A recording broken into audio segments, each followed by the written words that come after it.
दिल्ली के जवाहरलाल नेहरू यूनिवर्सिटी यानी जेएनयू के छात्र संघ चुनावों में अध्यक्ष समेत 3 पदों पर लेफ्ट ने बाजी मारी है, जबकि एबीवीपी के खाते में संयुक्त सचिव का पद आ गया है।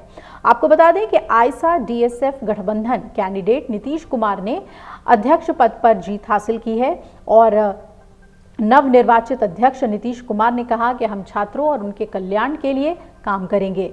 इस पद पर अखिल भारतीय विद्यार्थी परिषद यानी कि एबीवीपी के कैंडिडेट शिखा स्वराज काफी देर तक आगे चल रही थी और इसके साथ ही जेएनयू के 2 और प्रमुख पदों पर वामपंथी छात्र संगठनों के उम्मीदवारों की जीत हुई है। इसमें मनीषा उपाध्यक्ष और मुंतेहा फातिमा महासचिव पद पर निर्वाचित हुई हैं, जबकि संयुक्त सचिव का पद एबीवीपी के वैभव मीणा के खाते में आया है।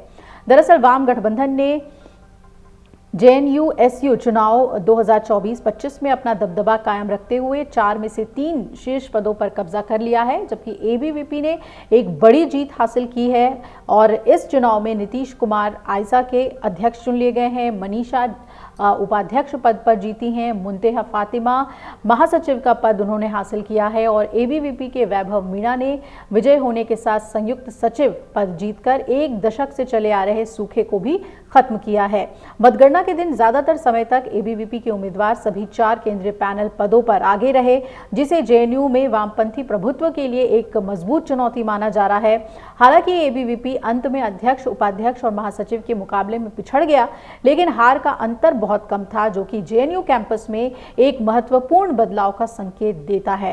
कैंपस में हिंसा के कारण देरी के बाद 25 अप्रैल को हुए चुनावों में लगभग 70% मतदान हुआ। लगभग 5,500 छात्रों ने अपने वोट डाले और इस मुकाबले में लड़ाई आइसा डीएसएफ, एबीवीपी और एनएसयूआई फ्रेटर्निटी गठबंधन के बीच थी। आपको बता दें कि काउंसलर चुनावों में एबीवीपी ने 42 में से 23 सीटें जीतकर इतिहास रच दिया।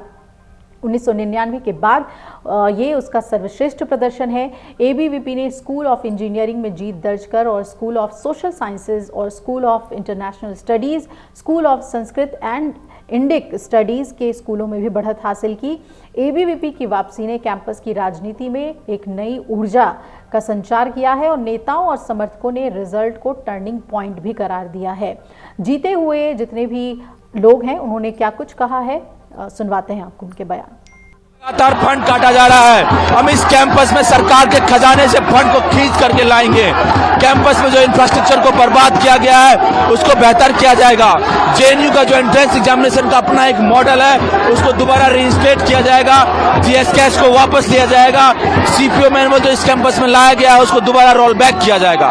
परिषद ने यहाँ पे झंडा गाड़ दिया है। जिस तरह से वामपंथ की हालत यहाँ पस्ती हुई है, जॉइंट सेक्रेटरी हम जो लोग जीते हैं, बाकी सीटों में जिस तरह की टक्कर रही है और जिस तरह के काउंसलर जीत के आए, ये जेएनयू में जो वामपंथी लाल रंग का दम भरते थे, जो गढ़ होने का दम भरते थे, वो टूट चुका है, भगवा लहरा चुका है, परिषद आ चुका है। जो जीता है वो बहुत ही कम मार्जिन से जीता है। यहाँ पे लेफ्ट यूनिटी हमेशा जीती है, छात्र एकता हमेशा रही है। आगे कमी तो क्या बताएं, हमारी प्रायोरिटी जो थी वो सिंपल थी, हमें इस जो छात्र विरोधी सरकार है उसके अगेंस्ट खड़ा रहना था।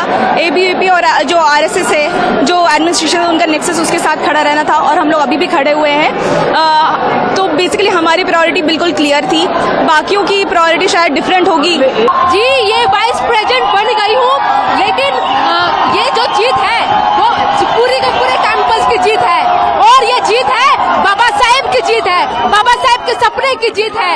वो कहते थे कि हम एकता चाहते हैं, हम वो जस्टिस की बात करते थे, वो बात करते थे एक इक्वेलिटी की, और उसी सपने को आगे लेके हम बाबा साहब के सपने को पूरा करेंगे और पूरे कैंपस को हम एक फ्री जो एजुकेशन का स्तर है वो ऊपर जाए और पूरा कैंपस जो है वो सिक्योर रहे। और एबीवीपी को ये बोल देना चाहते हैं कि उसकी इस कैंपस में कोई जगह नहीं है। जेएनयू लाल था, आगे भी लाल ही रहेगा और हम आज भी, हम कल भी जीते थे, आगे भी जीतेंगे और कल भी छात्र के साथ थे, आगे भी छात्र के साथ रहेंगे, छात्रों के हित में काम करेंगे। जय भीम, लाल सलाम। अगर आप ये वीडियो YouTube पर देख रहे हैं तो हमारे चैनल को सब्सक्राइब कर बेल आइकन दबाएं और Facebook पर देख रहे हैं तो हमारे पेज को लाइक करें। 8 मिलियन प्लस सब्सक्राइबर, आपके इस भरोसे के लिए बहुत धन्यवाद।